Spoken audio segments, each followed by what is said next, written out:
রাজধানীর আগারগাঁওয়ে নির্বাচন ভবনের খবরাখবর জানবো আমাদের সহকর্মী লাভলি বিথি অপেক্ষা করছেন আমাদের জন্য। বিথি, বেসরকারিভাবে তো ফলাফল ঘোষিত হয়েছে, আমরা জানি কখন নাগাদ গেজেট প্রকাশ করা হতে পারে?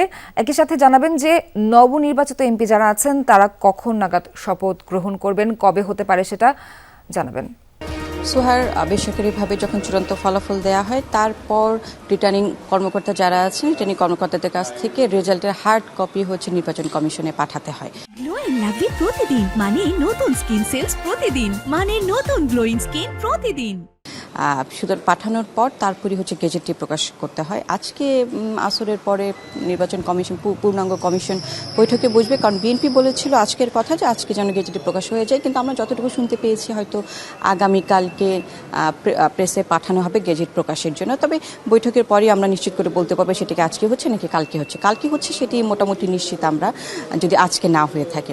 আর এরপর আসি গেজেট প্রকাশ হয়ে যাওয়ার পর রাষ্ট্রপতি বিএনপির যে চেয়ারম্যান আছেন তারেক রহমান তাকে সংসদ গঠনের আহ্বান জানাবেন, অর্থাৎ সংসদ অধিবেশনের আহ্বান জানাবেন।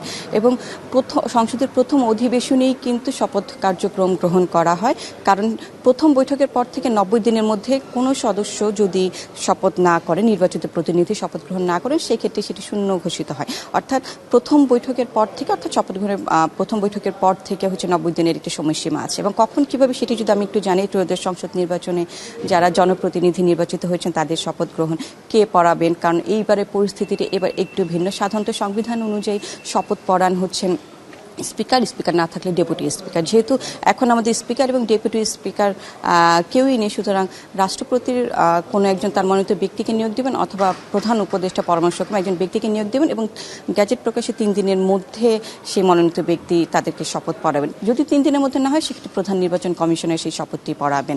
এটি একটি।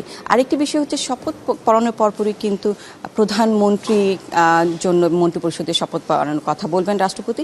এখানে একটি বিষয় আছে, জুলাই সনদে যেহেতু দলীয় প্রধান অর্থাৎ প্রধানমন্ত্রী হতে পারবেন না, একই ব্যক্তি দলীয় প্রধান এবং প্রধানমন্ত্রী হতে পারবেন না, সেখানে এখন একটু দেখার বিষয় যে বিএনপি যেহেতু সংখ্যাগরিষ্ঠ আসন পেয়েছেন, সেক্ষেত্রে প্রধানমন্ত্রী কে হতে যাচ্ছেন এটিও কিন্তু একটি দেখার বিষয়। সব মিলিয়ে বলা যায় যে যেহেতু এবারের অন্তর্বর্তী সরকার খুব দ্রুত সময়ের মধ্যেই ক্ষমতা হস্তান্তর করতে চায়, সুতরাং রোজা যেহেতু 19 তারিখ 17-18 এর মধ্যে হয়তো শপথ গ্রহণ অনুষ্ঠিত হতে পারে। সোহাগ। বিথি, আপনাকে ধন্যবাদ।